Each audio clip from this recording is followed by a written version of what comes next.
네, 5.18 전야제에서 여야 대표가 불청객으로 전락했습니다. 새누리당 김무성 대표는 시민들로부터 물병 세례를 받았고 새정치연합 문재인 대표는 야유 세례를 받았습니다.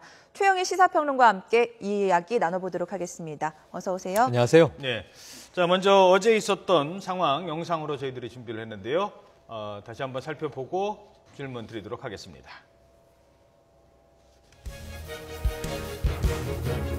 네, 어제 저녁 있었던 5.18 전야제 행사장입니다. 주변 항의에도 무대 앞쪽에 김무성 대표가 착석했지만 일부 흥분한 시민들이 김무성 대표에게 물병 등을 던지며 항의했습니다. 결국 쫓기듯이 30분 만에 나왔고요. 자, 새정치민주연합 문재인 대표는 전야제 장소까지 행진을 하기도 했는데요. 일부 시민들이 새정치민주연합이 아니라 새누리당 이중대는 각성하라 등의 반발을 하면서 결국 굳은 표정으로 전야제 자리를 지키다 떠나야 했습니다. 네. 왜 그랬을까요? 왜 물병을 던지고 야유를 했던 걸까요? 네. 각각 대표마다 좀 다르겠습니다만. 그렇죠. 다르죠. 우선 이 김무성 대표의 경우에는 저 정도의 봉변은 각오하고 내려간 것으로 저는 추정을 합니다. 예. 왜냐하면 현재 이제 호남 민심, 그걸 대표하는 광주 민심, 특히 이제 5.18이라고 하는 것이 5060 시절에 저항의 상징 아닙니까? 네. 그런데 이제 현재 집권 여당의 당대표인 김무성 대표 입장에서는 과거에는 상도동계 인사로 민취업을 비롯해서 민주화 운동을 직접 했던 정치인이죠. 예. 근데 지금은 어쨌든 여당의 대표가 돼 있다 보니까 김무성이라는 인물 개인보다는 어쨌든 집권 여당의 대표라고 하는 그 자리의 무게에서 광주 민심은 어쨌든 지금 정부가 이 5.18 정신을 제대로 계승하고 있지 못한 것 아니냐 하는 질타를 한 것이고요. 그것으로 아마 김무성 대표는 회의 그 광주 민심을 받겠다. 아마 앞으로도 계속 갈 거고요. 오늘 아침 기념식에서는 본인이 주장했던 대로 임을 위한 행진곡을 또 열심히 이렇게 재창하는 모습을 보이기도 했거든요. 네. 자, 그런데 이게 여야 온도차는 좀 다르죠. 야당의 경우에는 광주는 전통적인 텃밭 지역 이렇게 불러왔는데 지난 4.29 재보선에서 참패를 했죠. 전패를 하면서 무소속 천정배 의원이 당선되는 이제 이변이 연출되지 않았습니까? 거기서 지금 야당에 대한 문재인 대표의 리더십에 대한 광주 민심의 심각성이 더 크지 않은가. 물론 이제 이 집권 여당의 대표로서 김무성 대표는 물세례를 받았고요. 그리고 이제 문재인 대표는 물세례까지는 아니고 야유를 받았는데 아까 영상을 보시면 광주 시민이 이렇게 손으로 X표를 그리면서 네. 더 이상 광주를 팔아먹지 말아달라 이런 이야기를 합니다. 네. 이 호소를 듣는 아마 문재인 대표의 마음이 더 화면을 좀 씁쓸하고 문재인 대표로 찹찹하지 않았을까 바꿔주시죠. 하는 생각이 듭니다. 예. 네. 그래서 여당 대표 입장에서는 각오하고 내려간 봉변이고 야당 대표 입장에서는 이 민심을 좀 돌려야 되는데 돌려지지 않는 그런 상황에서 사실은 굉장히 착잡함을 금할 수 없을 것이다. 이렇게 봐서 이걸 굳이 오늘 여야 대표의 모습을 성적표로 좀 구분하기는 어려움이 있습니다만 네. 문재인 대표의 심경이 더 착잡하지 않겠는가. 어떻게 떠나가고 있는 광주 민심을 다시 새정치민주연합으로 돌릴 수 있겠는가 하는 것이 가장 큰 대목이 되겠고요. 그것 때문에 결국은 이 호남 정서를 다시 잡기 위해서 친노 비노의 지금 이 개파 구도에서 이제 어제는 그 초개파 혁신기구의 이제 설립이라고 하는 네. 또 초강수를 두기도 했죠. 네. 그래서 이제 문재인 대표가 받은 야유 세례가 물 세례보다 더 뼈 아팠을 거다라는 네. 말씀을 주셨습니다. 초당적 그 개파 혁신기구 말씀하셨는데 네. 여기에 대해서 비노 의원들은 그렇게 썩 달갑지 않은 모양이에요. 했으면은 벌써 풀리지 않았겠는가 하는 문제거든요. 결국 핵심은 세 가지로 나뉩니다. 당무를 혁신하겠다, 인적 쇄신 문제 들어 있고요. 핵심은 이제 공천 개혁인데 공천 개혁이라고 한다면 어떻게 할 것이냐. 예를 들면 완전 오픈 프라이머리라든가 혹은 이 초계파가 참여하는 실제적인 이제 누구라도 동의할 수 있는 어떤 공천을 위한 기구가 장치를 만들어내야 되는데 지금 비노계 쪽에서는 일전에 이 공개 문건 자체가 하나 문제가 된 적이 있었죠. 비공개 메시지. 네, 원래는 비공개 메시지인데 이게 공개가 돼버리는 바람에 네. 이 문재인 대표의 속내, 결국은 친노의 속내를 들킨 것 아니냐 이런 지탄을 받고 있는 상황에서 지금 초계파 이 혁신기구라고 하는 것이 의미가 있겠느냐 이 문제인데 문재인 대표가 얼마 남지 않은 이 기간 동안에 정말 최대한 호남권 이제 의원들을 만나서 설득과 소통을 함으로써 전환점을 만들어야 되는데 오늘만 해도 기념식이 끝나면 이 호남 의원들은 따로 식사를 하기로 돼 있거든요. 당대표가 거기에 참여하지 않는 것으로 알려져서 그렇다면 아직도 이제 소통이 이루어질 길은 요원하고 문재인 대표에게 남은 시간은 얼마 없는 것 아니냐. 이것이 좀 안타까운 야당을 바라보는 중론이 되는 것 같습니다. 네. 예.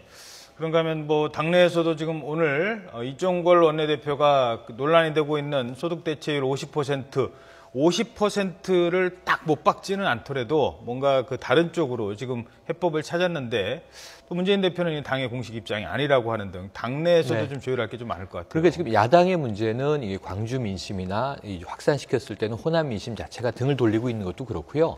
여야 대결 구도에서의 갈등보다는 예. 당 내에 지금 내홍이 훨씬 더 수습이 되지 않는 모습이거든요.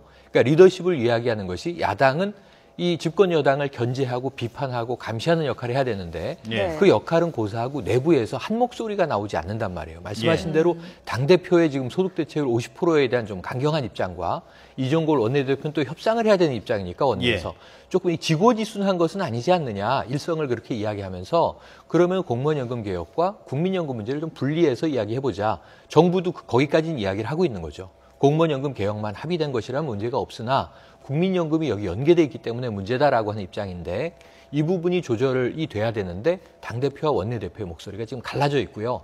그리고 이제 이 당내 지도부에서도 네. 서로 다 다른 입장들이 나오고 있어서 가장 최근에는 정청래 의원에 대한 징계 문제를 가지고 또 여러 가지 이제 친노 비노 계파가 더 이제 불거진 갈등을 보이는 양상 아니었습니까? 예. 그러니까 이런 문제가 이 조정이 되고 통제가 되지 않는다면 결국은 야당은 현재 리더십이 없다 이렇게 흐를 것이기 때문에 네. 거기서 가장 큰 타격을 받는 것은 문재인 대표고요. 조금 전에 인물의 정석을 보면서 인상적이었던 것이 네. 때문에 지금 칩거로 알려지고 있는 강진 토굴에 네. 계시다 이렇게 알려지고 있는 손학규 전 대표가 전 고문이 오히려 더 급부상하고 있는 양상을 보이고 있다면 이것은 지금 이제 새정치민주연합 지도부에는 굉장히 뼈아픈 또 하나의 이제 반증이 될 것 같습니다. 그 호남 지역에서 이제 문재인 대표를 바라보는 시선이 이래저래 차가워지고 있는데 그러면 네. 뭐 호남을 기반으로 한 신당 창당 이 얘기에도 좀 더 무게가 실릴 것 같아요. 그게 오늘 제가 호남 지역 의원들 여기는 새정치민주연합 소속 의원이 다수고요. 천정배 의원처럼 이번에 이제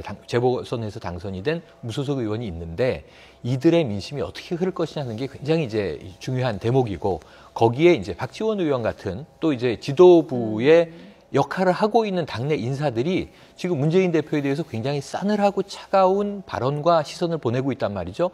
근데 이것이 호남 정서를 모두 다는 아니겠지만 일부 반영하는 것으로 본다면 이 문제를 수습할 그 책임은 누구에게 있냐면 결국은 문재인 대표에게 돌아갑니다. 그러니까 이것을 예측하지 못하고 당권을 잡았다고 한다면 그것은 이제 대권 주자로서 예. 실책을 범한 게 되겠죠. 네. 자, 그런가 하면 오늘 또 임을 위한 행진곡 그리고 부르느냐 안 부르냐 합창이냐 재창이냐 논란이 많았는데 정의화 의장도 불렀어요. 불렀습니다. 예. 그리고 이제 김무성 대표도 불렀고요. 예, 김무성 대표 뭐 네. 당연히 부른다고 했으니까요. 뭐 이거 어떻게 풀어야 될까요? 그러니까 이게 지금 보훈처의 입장과 네. 지금 어차피 정치권의 갈등인데 여야 정치권은 하나의 목소리를 낸 편입니다. 뭐 재창이 큰 문제가 있겠느냐? 임을 위한 행진곡은 또 이명박 정부 1년 차에도 이것이 이제 기념식에서 재창이 됐었던 전례가 있으니 이것을 뭐 재창이다 합창이다. 사실은 재창이나 합창이나 뭐가 다르겠습니까? 네, 뭐 같이 그러니까 부르는 건 합창은 똑같아요. 합창단이 무대에서 부르는데 따라 부르는 것은 문제 없지만 굳이 식순에 이걸 재창이라고 박지 않는 게 문제거든요. 네. 그래서 이 임을 위한 행진곡이라는 노래가 정말 문제라면 노래를 아예 빼야 되겠죠. 기념식 자체에서. 예. 혹은 문제가 없다면 아예 재창이나 합창이나 집어넣어야 되겠죠. 근데 합창은 가한데 재창은 불가하다. 이게 지금 굉장히 미묘한 논쟁이거든요. 그래서 여기에 대해서는 이제 정부가 좀 정리를 해야 되는데 오늘 대다수 여야 정치인들이 불러서 그래도 여야 정치권은 이 5.18에 대한 문제에서는 합의의 모습을 보여줬는데 공식 행사에서는 안 부르는 입을 꾹 다문 한 분이 있었어요.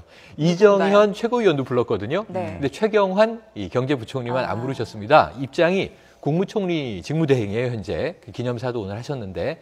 그래서 정부 입장은 안 부르는 것, 정치권 입장은 부르는 것. 이런 모습이 좀 이변을 연출했습니다. 예, 네. 알겠습니다. 지금까지 최영일 시사평론가였습니다. 오늘 말씀 고맙습니다. 고맙습니다.